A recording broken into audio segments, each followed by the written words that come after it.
Alright, here we are in the video on general standard form. This is from Finding Equations of Lines, sections 1.1 through 1.4. So general standard form, here referred to both ways, general form or standard form, is going to be when we have a times x plus b times y equals c.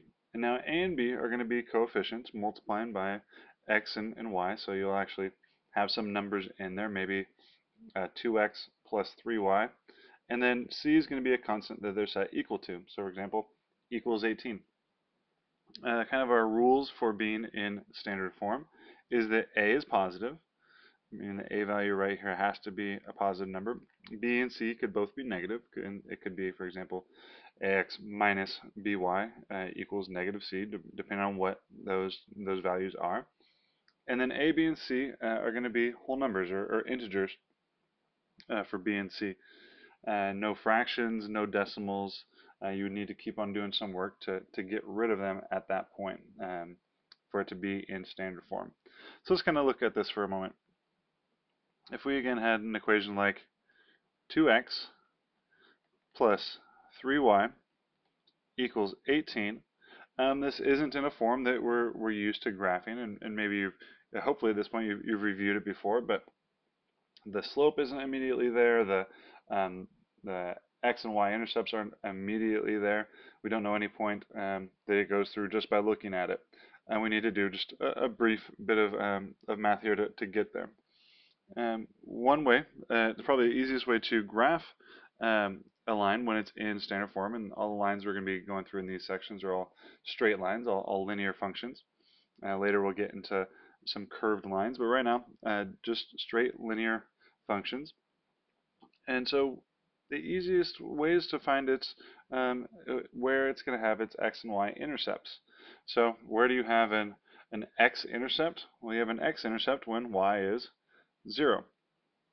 And so we'll plug 0 in right here and find out what x is. And so we can already kind of write the coordinate a little bit. We know that the y value is going to be 0.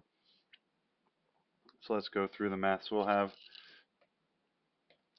2x plus 3 times 0. That's what we're saying it's going to be for the x-intercept. 3 times 0 equals 18. That's 2x plus 3, or sorry, plus 0 rather. Plus 0 equals 18. So divide each side by 2, and we get x equals 9. Again, that was from dividing both sides by 2. Now, that means we've got a x-intercept. If we're thinking of our sketch here, 1, 2, 3, 4, 5, 6, 7, 8, 9. We've got an x-intercept right there. Now, knowing all that, how do you think we'd find the y-intercept? Well, do the same thing, just this time we'll plug in 0 for x. So we're going to have a 0 in for x, and now we'll go through that same process. So 2 times 0 plus 3y equals 18. And that's 0 plus 3y is just, or 2 times 0 is just 0, so 0 plus 3y is 3y, and 3y equals 18.